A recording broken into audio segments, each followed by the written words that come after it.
Hello friends, and welcome to Escaping the Mouse with your host, me, Ruck Roll. Alright, we're going to do the final stage of our replanting in the backyard. As you recall, we planted my garden, we've replanted the area in the front yard that basically got pummeled in the last year's winter storm.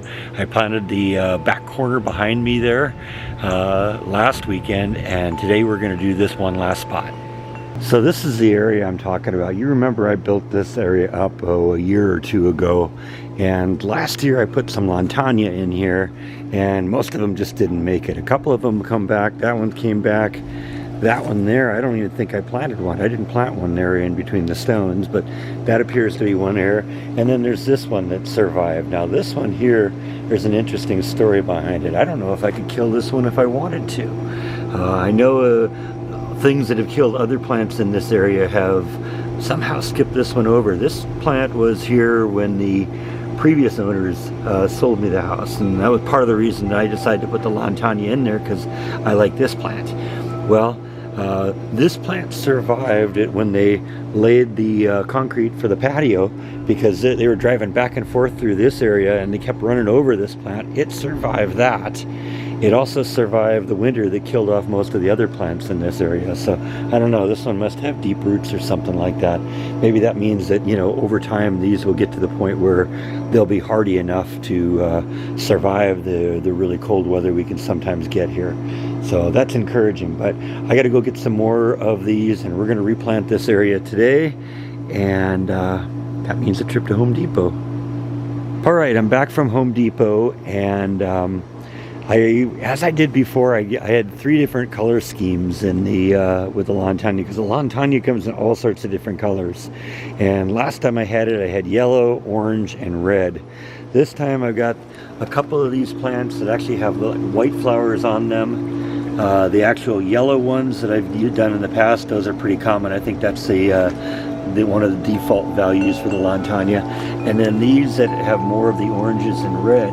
And this time I found some purple Lantana. So I got 3 of each of these, and we're just going to kind of spread them around in the planter and make it look nice. So that'll be 12 new plants going in addition to the 3 that are already here, and they'll be kind of wild cards because I don't even remember what the colors of them are. And like I said, I think this one here may be emerging for the first time. So you know, you won't know what it is until it actually flowers. So anyway, let's get going. But I think the first thing I'm going to do is I'm going to arrange the pots in the planter where I want them, because then I can kind of get the spacing and positioning of all of the plants figured out. Alright, so I got all the pots just kind of placed where I think I want to have them. This is basically almost the same layout I had before. Different plants, different flowers, but basically the same positions. So, like I said, we're introducing the purple ones this year, and so I'm hoping those will do well.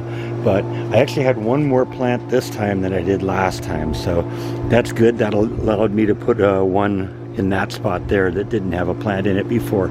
Now the next part is just putting them all in the ground. Catch up in a bit. Alright, a couple hours have passed. We got everything in the ground now. Basically, you know, you've seen me do this a million times, but I'm actually usually pretty successful at getting plants in the ground. Some people lose them when they do it because they don't do it right. But the secret is really just to dig a hole larger than the pot that you're going to fit it in, or that's going to go into the ground. Drop the plant in there, put the dirt in the side, you know, make sure you backfill in there, get all the cracks in there, because big problem you get sometimes is people don't fill in the soil all the way down to the bottom, so all of a sudden you get an air gap between the roots and the hole in the ground, and that allows everything to dry out and all that. It's really easy. Just make sure all the soil goes all the way deep down into the cracks, and then put it in there. Make sure the soil is a little above the soil level, because it will settle pretty quickly over the next couple weeks, and then give it a good drink, and that's where we are now.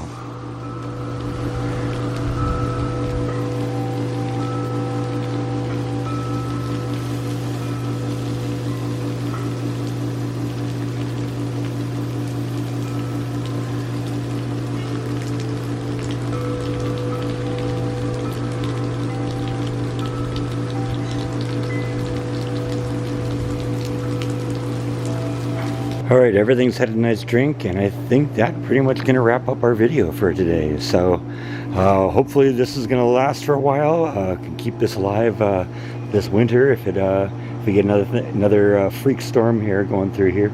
I've got some means, hopefully this time, to protect some of my plants, and we're going to try that should the need arise. So hopefully we can give this thing enough time to take deep roots so that it will be immune from these occasional storms we have. Like I said, this one here had deep enough roots, I guess, that it was able to survive. So I don't know, keeping our fingers crossed, but that's how that's done. So I think that's all that I have for today. Thank you as always for watching, and I'll see you next time on Escaping the Mouse. Good night.